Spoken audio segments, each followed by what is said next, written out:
Hey everyone, we're here to read the last chapter of Fenway and Hattie, chapter 20. I have some of Fenway's friends here, Bailey and Oliver. The next morning we head out to walk, but something's different. Instead of turning up the street as usual, Hattie and Food Lady go in the opposite direction. Is this the way to the dog park?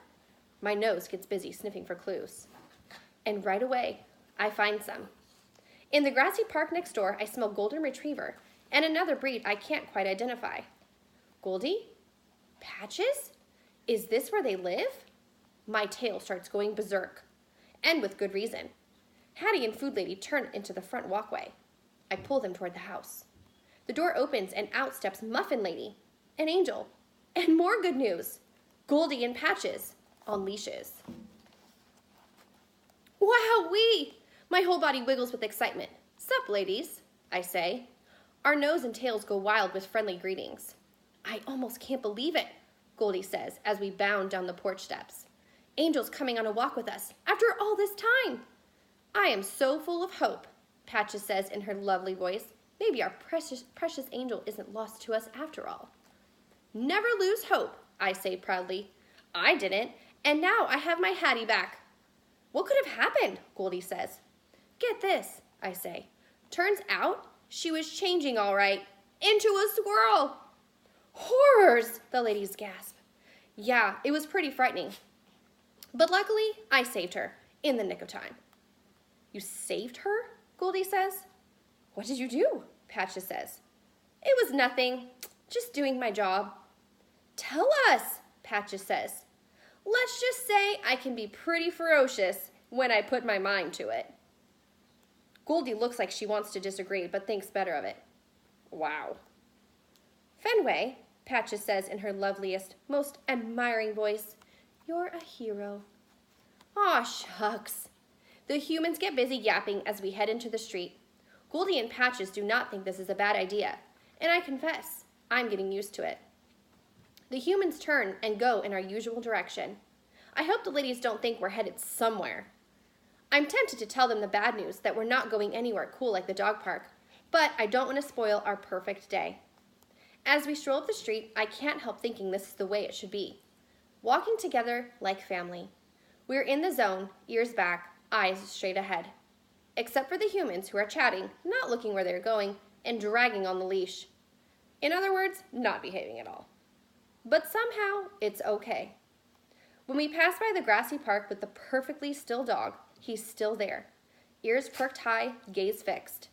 Carrying the same flowers in the exact same spot, like he's never even moved. What do you suppose is his deal? I ask the ladies. What? They both say at the same time. Him! I cock my head toward the perfectly still dog. Goldie and Patches exchange glances. They must be as perplexed as I am. Patches looks like she wants to say something, but doesn't. Then Goldie says, Fenway, you've got an interesting way of looking at things. Thanks? I guess. We pass a few more grassy parks, trees, and bushes, then stop at a driveway where a lady human is rubbing sudsy water on a car. Food Lady and Muffin Lady chat with her while a short human skips on the grass, her black, silky hair bouncing behind her. She plops beside me and strokes my head. Aww, she coos. Puppy! Clearly, this short human appreciates a handsome dog. I licked her cheek and she giggles. She smells like glitter and glue. She smiles at the short humans. Zabra, she says. Hattie nudges Angel, her eyes wide. She smells like she's getting an idea. Farther up the street, my ears pick up a familiar sound. Tinky, tinky, tinkatoo. That musical truck! It's headed straight for us. Hattie and Angel must recognize it too, because their energy surges. They hold out their hands to the tall humans, who give them flimsy little papers.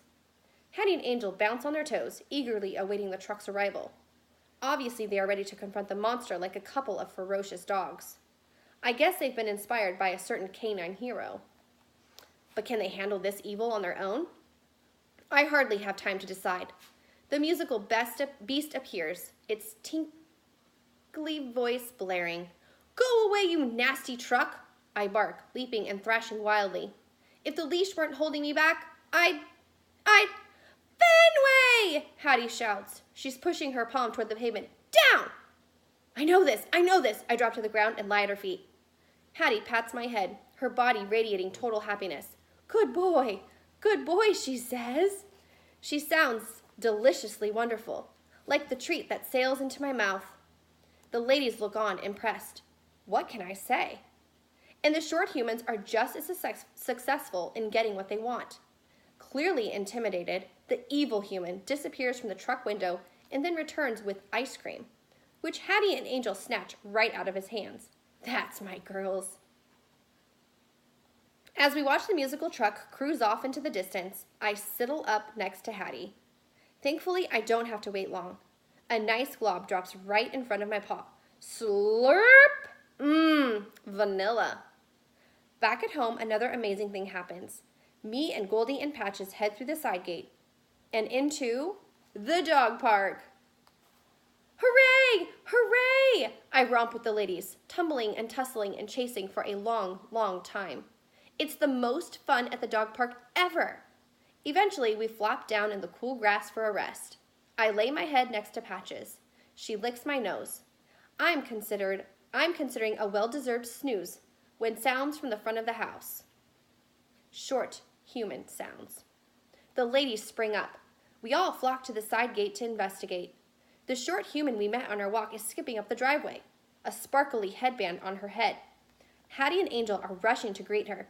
Zara! They cry. Hattie's waving. She's holding the jump rope. Hattie hands one end of the jump rope to Zara.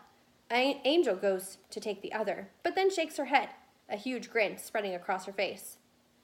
Hattie's eyebrows arch, but then she starts grinning too. She and Zara grip the handles and stand far apart. Soon the jump rope is turning and slapping the pavement in a steady beat. Hattie begins chanting in a sing-song rhythm. The others chant along with her. The jump rope circles over, around, and under a very happy Angel again and again and again. Angel hops up and down, grinning widely as the jump rope turns and slaps the driveway. Aha! Patches says, so it's a game. I cock my head. What do you mean? Angel's been hopping over rope like that for days and days, Goldie explains. We couldn't figure out why, Patches says. Goldie's fur prickles. Maybe you couldn't. I always knew it was a game. As I recall, you were just as puzzled as I was, Patches says. Humph, says Goldie. A happy squeal directs our focus back to the gate. We watch the jumping, chanting short humans for a while. Then Goldie snatches a stick and takes off. Me and Patches chase her around the dog park. When it's dark outside, I finally have Hattie all to myself. I'm cuddled in her soft, cozy bed.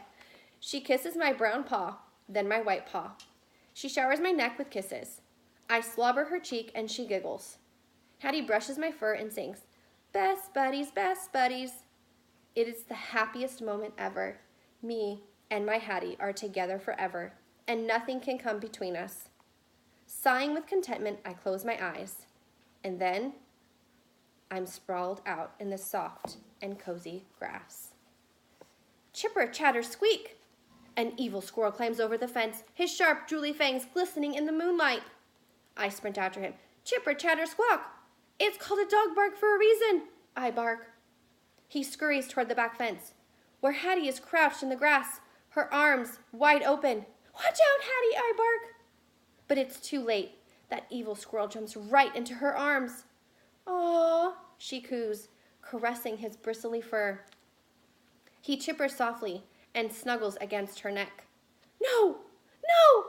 Somebody, please tell me Hattie's not actually cutting that nasty creature. He looks back and glares at me. He opens his mouth. Crack! Kaboom! Whoa, that's one loud squirrel. My eyelids pop open. Whew! I'm in Hattie's soft and cozy bed, shuddering. A bright light flashes outside. Rain pounds on the window. This cannot be good. Hattie's clutching the used-to-be bear. She reaches for me. Best buddies, she whispers. Shaking with courage, I crawl onto her chest. I nuzzle against the used-to-be bear. Hattie strokes my back. Making Hattie happy is a big job, but luckily, I'm a professional.